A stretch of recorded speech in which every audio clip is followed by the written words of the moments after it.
Hello everyone, welcome back to my channel. সকালবেলা থেকেই রান্নাঘরে ঢুকে পড়েছি আর বিভিন্ন পদের আজকে রান্না বান্না করছি। আজ হচ্ছে পুজোর পরের দিন, মানে কালী পুজোর পরের দিনকার ব্লগ এটা। তো আজকেও সকাল সকাল স্নান সেরে নিয়ে পুজো সেরে নিয়ে চলে এসেছি রান্নাঘরে। আর পুজো বাড়ি বলে কথা, একটু ভালো মন্দ না খাওয়া হলে কি চলে বলো? একটু বিভিন্ন রকমের রান্না বান্না করব, খাওয়া দাওয়া হবে জমিয়ে সবাই মিলে, এটাই তো ভালো লাগবে, তাই না? আর সব অনুষ্ঠান বাড়িতে তো খাওয়া দাওয়াটা মেন, মানে খাওয়া দাওয়াটাই হলো মেন অ্যাট্রাকশন, তাই না? তো সেই মতো দেখো আমি রান্না বান্না করছি। এদিকে কি কি রান্না করছি বলো তো? পটল ভাজা, আলু ভাজা, একটা শুক্তোর তরকারি, তারপরে চিকেন হচ্ছে, আবার লাস্টে পাঁঠার মাংসও হবে। পাঁঠার মাংসটা অবশ্য কেনা নয়, কিন্তু ওই যে আমাদের কালী পুজো হচ্ছে বারোয়ারি, ওখান থেকে প্রসাদ পাওয়া যাবে, ওই প্রসাদটাই রান্না হবে। প্রত্যেক বছরই প্রসাদ পাওয়া যায়, তো পুজোর পরের দিন করে প্রসাদটা আমাদের বাড়িতে রান্না হয়। ওই 500 গ্রাম মতো পাঁঠার মাংস পাওয়া যায়, তো ওটা রান্না হয় আলাদাভাবে। আর এটা চিকেন নিয়ে এসছে, এই চিকেনটা তোমাদের দাদাভাই 1.5 কিলোর বেশি নিয়ে চলে এসেছে আজকে। আর আমাকে বলেও নি, আমি বুঝতে পারছি যে চিকেনটা বেশি আছে, আমারই ভুল হয়েছে, যদি একটু তুলে রাখতাম তাহলে সুবিধা হতো। তো এতটা তো খেতে পারবো না। শ্বশুরমশাই তো চিকেন খাওয়া ছেড়েই দিয়েছে, তোমরা জানো। আর মাও খুব একটা মাংস খায় না, যে কোনো মাংস খুব একটা খায় না, হয়তো 2-3 পিস খায়, তাও সববারে খায় না। আর আমিও এখন মাংস খাওয়া কমিয়ে দিয়েছি বলতে পারো, আমার শরীরের প্রবলেমের জন্য। তোমাদের দাদাভাই খুব একটা খাচ্ছে না এখন, বাচ্চাগুলো আর কটা খাবে। আর সীমাও খুব এসেছে ঠিকই, কিন্তু খুব একটা খায় না, সীমাও এখন কম কম খাচ্ছে। তো যাই হোক, এইসব মিলিয়ে যাই, 2 দিন ধরে মানে ওটাকে খেতে হবে, আর কি করা যাবে। তো তো কী আর করা যাবে, রান্না যখন করে ফেলেছি 2-3 দিন ধরে খেতে হবে, ফ্রিজ তো আছে, অসুবিধা নেই। যাই হোক, আর মুখে বলছি 2-3 দিন ধরে, আমরা কিন্তু খাই না, জানো তো। ওই 1বার থেকে 2বার বেশি যে কোনো মাছ মাংস যদি খাওয়া হয়ে যায়, তারপরে আর ভালো লাগে না খেতে, একদম আর ফিরেও তাকাতে ইচ্ছা করে না। আর এদিকে আমি একদম পাকা রাঁধুনির মতো রান্না করেছিলাম, দেখেছো? কাঁধে পুরো টাওয়ালটাকে নিয়ে, মেয়ের টাওয়ালটাকে স্নান করিয়েছি, কাঁধেই রেখে দিয়েছি। যদিও আমার রান্নাঘরে একটা গামছার প্রয়োজন হয়, তো আজ টাওয়ালটা নিয়েই কাজ চালিয়ে দিয়েছি। যাই হোক, পরে কেচে দিয়েছি আমি। আর এই যে পাঁঠার মাংসটা বললাম, প্রায় 500 গ্রাম মতোই। তো আমি আগে থেকে পাঁঠার মাংসের জন্য মশলা কষিয়ে রেখেছিলাম। আসলে না, প্রসাদটা ভাগ হয়ে মানে সবার বাড়ি বাড়ি পেতে প্রায় 1টা বেজে গেছিলো। তো এই কারণে 1টার সময় রান্না বান্না করতে তো অনেকটা লেট হয়ে যাবে। মশলা কষিয়ে আলু ভেজে সমস্ত রেডি করে রেখেছিলাম, কারণ আমি জানি, মানে আমার সবাই জানি প্রত্যেক বছর এরকমটা হয়, একটু লেটেই পাওয়া যায়। আর রান্না করতে করতে মশলা পুরো গায়ে ছিটে এসেছে, দেখেছো? আর আজকে তো বেশ অনেকগুলো পদে রান্না বান্না করেছি, এরপরে পাঁপড়ও ভাজা হবে। তো পায়ের ব্যথা করছিল, চেয়ার নিয়ে বসে পড়েছিলাম। তোমাদের দাদাভাই চেয়ারটা দিয়ে গেল, বললো বসে বসে রান্না করো। তো ওকে বলছিলাম যে তুমি একটু রান্না করবে, তো ও আর রান্না করেনি, আমি করেছি। তবে বেশিক্ষণ কষাবো না, খানিকক্ষণ কষিয়ে নিয়ে একেবারে প্রেসারে বসিয়ে দেবো, তাহলে তাড়াতাড়ি হয়ে যাবে। যদিও 1:30-2টো বাজতে যাচ্ছে, খাওয়ার টাইম পেরিয়ে যাচ্ছে, আমরা তো একটু সকাল সকালই খাওয়া দাওয়া করিনি বাড়িতে। তো এ কারণে না সবার খিদে পেয়ে গিয়েছিলো, এই জন্য প্রেসারে বসিয়ে দিয়েছিলাম।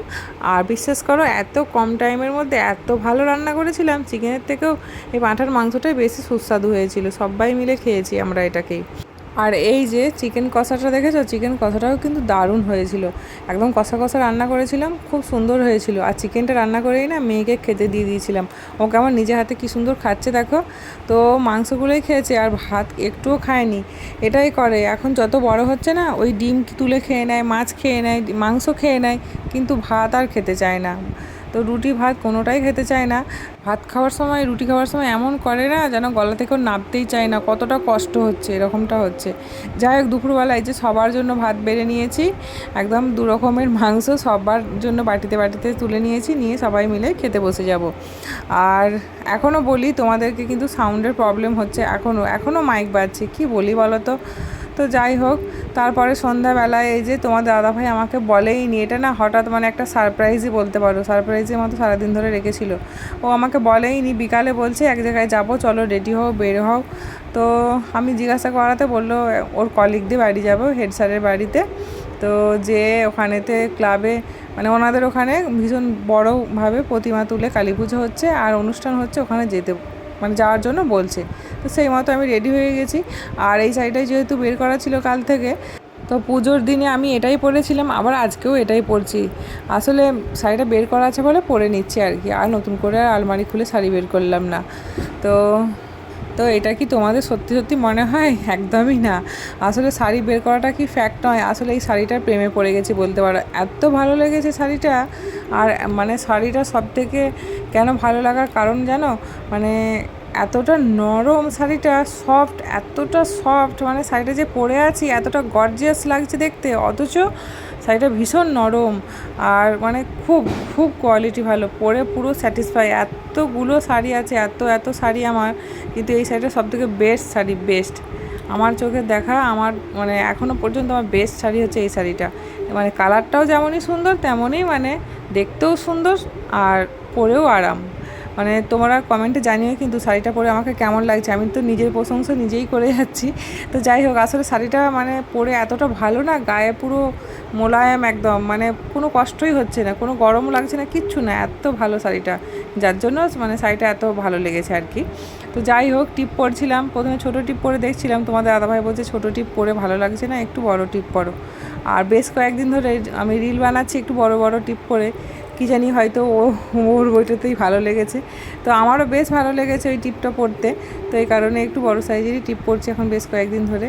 তো এদিকে আমি তো ফুল রেডি, তোমাদের দাদাভাই সোনামা দুজনেই নিচে চলে গেছে, বাবিন গাড়ির চাবিটা নিতে এসেছে, আর আমিও এক্ষুনি বেরিয়ে যাব, মাতাজি মাকে প্রণাম করে নেবো, নিয়েই বেরিয়ে যাব, ব্যাগও নিয়ে নিয়েছি।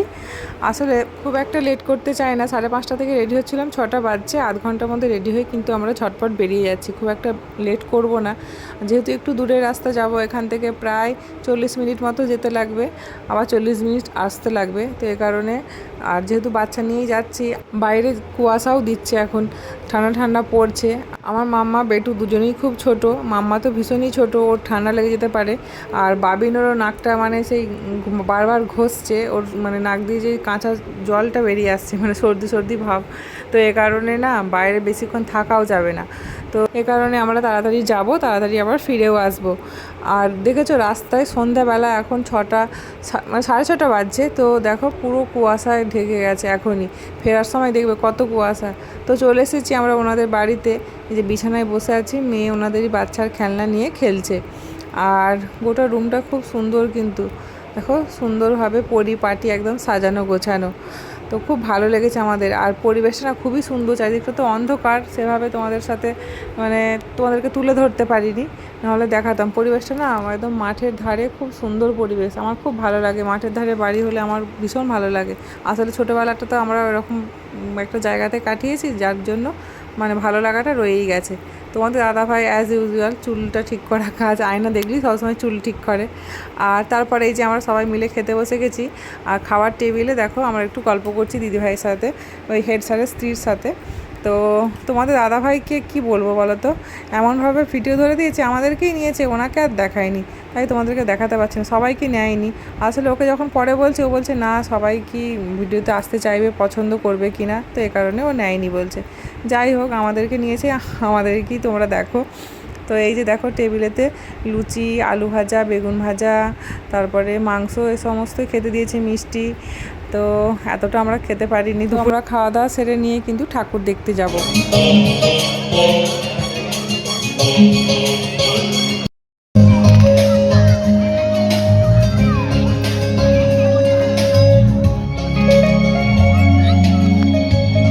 তো আমরা স্যারেদের বাড়ি থেকে বেরিয়ে দেখো ঠাকুর দেখতে এসেছি, আর এসে দেখি ওখানে অনুষ্ঠান হচ্ছে।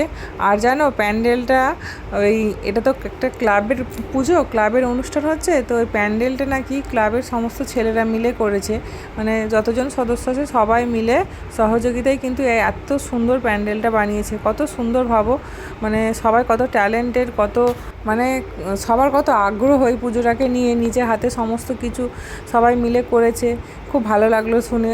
স্যার তো বলছিলেন যে এটা সবাই মিলে করেছে, তো আমাদের খুব ভালোই লেগেছে। আর প্রতিমাও কিন্তু খুবই সুন্দর, মাকে দেখো দারুণ সুন্দর কিন্তু মূর্তিটা। তো তোমাদের দাদাভাই এরকমভাবে ভিডিও করে মাঝে মাঝে, কি বলবো, আর বলার কথা নয়। আর ওর ভিডিও দেখো আমি কত সুন্দর তুলে দিয়েছি। আর এই যে দেখেছো কত সুন্দর মেয়েরা সবাই মিলে নাচ করছে, আমরা কিছুক্ষণ দেখছিলাম দাঁড়িয়ে, তারপরে চলে এসেছিলাম।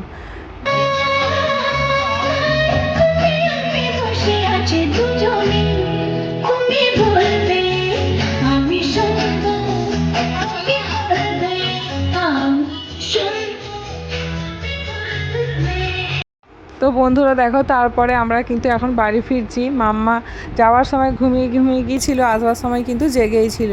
সারা রাস্তাটা লাইটিং দেখে দেখে আসছে। সবার বাড়িতে বাড়িতে লাইটিং দিয়ে সাজানো, স্বাভাবিক ব্যাপার, দীপাবলি বলে কথা। আর চারিপাশে রাস্তার ধারে পুজো হচ্ছে, বিভিন্ন ক্লাবে পুজো হচ্ছে।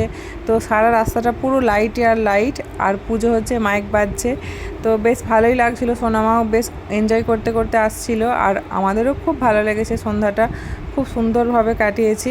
তো 8:30 9টা এরকম বাজছে, সেই টাইমে আমরা বাড়ি ফিরছিলাম। তো দেখো চারিদিকটা পুরো কুয়াশায় ঢেকে গেছে, সামনের দিকটা দেখলে বেশি বুঝতে পারবে। তো যাই হোক বন্ধুরা, এখন তো আমরা সোজা যাব বাড়ি। আর ব্লগটাও তাহলে এখানে শেষ করছি। ব্লগটা কেমন লাগলো সেটা অবশ্যই কমেন্টে জানাবে। আর যদি আমার ব্লগ ভালো লাগে তাহলে লাইক কমেন্ট শেয়ার করবে। আর এরকম নতুন নতুন ব্লগ দেখতে হলে আমার চ্যানেলটিকে অবশ্যই সাবস্ক্রাইব করতে হবে। তো বন্ধুরা অবশ্যই আমার সাথে থেকো, পাশে থেকো। দেখা হবে নেক্সট ভিডিওতে। টাটা।